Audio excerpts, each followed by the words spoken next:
Hello friends, welcome to my channel. आज मैं आपको इस तरह का फ्लावर किस तरह से बनाते हैं जिसको आप बच्चे की फ़्रॉक या हेयर बैंड में लगा सकते हैं। तो चलो स्टार्ट करते हैं। इसके लिए मुझे 49 फंदे चाहिए। तो सबसे पहले हम इस तरह से एक एक नीडल आगे कर लेंगे। 25 फंदे हमारे आगे होंगे और 24 फंदे जो होंगे वो पीछे होंगे। तो इस तरह से करने के बाद फिर कैरेज को हम लेफ़्ट साइड ले जाएंगे और कैरेज में वेस्ट धागा लगाएंगे और एक सिलाई लगाएंगे इस तरह से। वेस्ट धागा लगाने के बाद हम इसमें हुक और वेट लगा लेंगे ताकि हमारे फंदे जो है वो निकले नहीं। इस तरह से अब हम सारी नीडल जो पीछे वाले नीडल्स हैं उनको भी और जो आगे धागे में बनाई हुई वो सारी नीडल्स को आगे कर लेंगे इस तरह से। अब जिस धागे से हमें फ्लावर बनाना है इसमें मैं 3 प्लाई की वूल यूज़ कर रही हूँ, ओसवाल की। और इसको हम एक एक नीडल में इस तरह से लपेट लेंगे धागे को।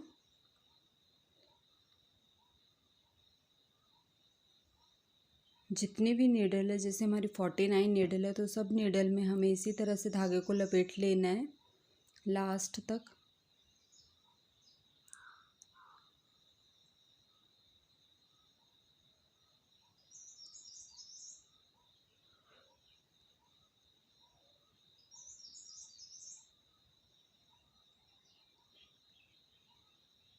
इस तरह से धागा लपेट लेने के बाद फिर हम इसको धागे को कैरिश में लगा लेंगे।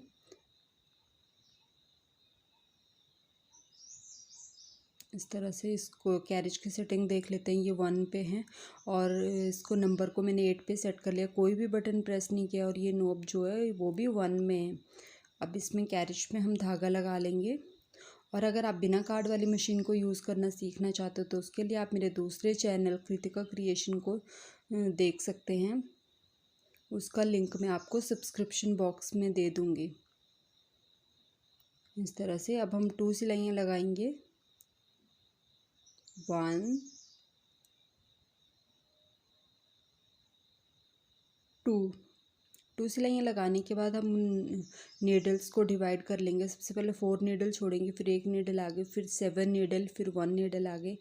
इसी तरह से 7 1 नीडल आगे सारे डिवाइड कर लेंगे हम। लास्ट में फिर हमारे 4 नीडल्स बचेंगे। इस तरह से ये 4 नीडल बचे हुए हैं दोनों साइड और बीच में 7 7 है। अब हम कैरिज के ये वाली जो नोब है इसको पीछे कर लेते हैं 2 नंबर पे, ताकि जो आगे नीडल की हुई है वो ना बने। और इस तरह से अब हम 6 सिलाइयाँ लगाएंगे। 1 2 3 4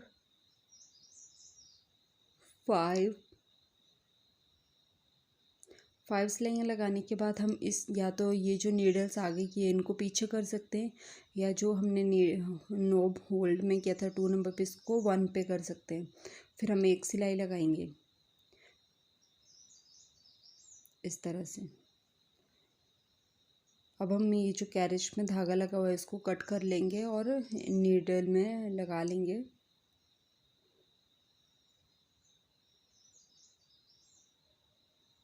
जिससे हम स्वेटर वगैरह सिलते हैं वो वाली नीडल ले लेंगे हम इस तरह से। अब इसमें धागा लगा लेते हैं और थोड़ी थोड़ी नीडल आगे करके ये सारे फंदे जो लगे हुए हैं इनको हम निकाल लेंगे इस तरह से। इसी तरह से मशीन में से सारे नीडल्स सारे फंदे जो है वो नीडल्स से हेल्प से हम धागे में निकाल लेंगे।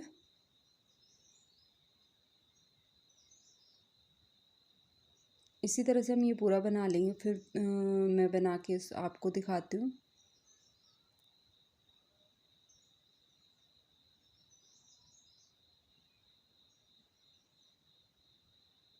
इसी तरह से हम इसको पूरा नीडल में निकाल लेंगे। इसको पूरा नीडल में निकालने के बाद फिर मैं आपको दिखाती हूँ। इस तरह से मैंने ये पूरा नीडल में निकाल लिया है। अब ये जो वेस्ट धागा इसको हम निकाल लेंगे इस तरह से। अब ये जो दूसरा जहाँ पे हमने स्टार्टिंग किया था यहाँ पे इस धागे को हम नीडल में करेंगे और इस दोनों पार्ट्स को इस तरह से सिल लेंगे। इस तरह से ये हमने जोड़ लिया है। दोनों एंड्स को हम इस तरह से स्टिच कर लेंगे।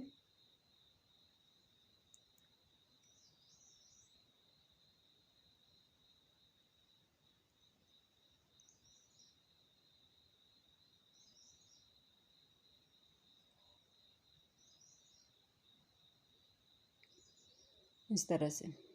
अब ये एक सर्कल की तरह बन गया है। अब जो दूसरा धागा हमने नीडल में लिया था उसको इस तरह से खींच के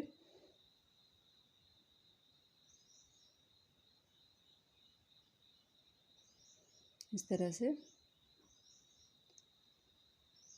टाइट अच्छे से खींच लेंगे और एक अच्छे टाइट गांठ लगा लेंगे इसमें।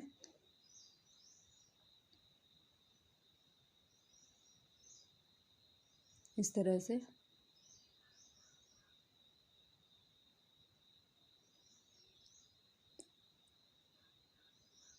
तो ये हमारा फ्लावर जो है वो बन गया। अब इसको आप डेकोरेट कर सकते हो। जैसे मैं इसमें एक बीट लगा लूँगी इस तरह से। ये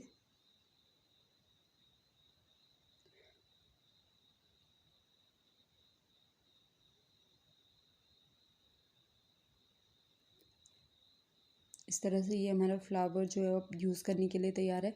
इसको आप हेयर बैंड बच्चे के फ्रॉक या स्वेटर में लगा सकते हैं जो कि बहुत ही प्यारा लगता है, या हेयर क्लिप में भी लगा सकते हैं। जैसे ये हेयर बैंड है बनाया हुआ है वूल का, इसमें भी आप इस तरह से लगा सकते हो। अगर आपको मेरी वीडियो अच्छी लगी हो तो प्लीज़ मेरी वीडियो को लाइक और शेयर ज़रूर करें, और मेरे चैनल को अगर अभी तक सब्सक्राइब नहीं किया है तो प्लीज़ जल्दी से जल्दी इसी तरह की और वीडियो देखने के लिए सब्सक्राइब करें। Thank you.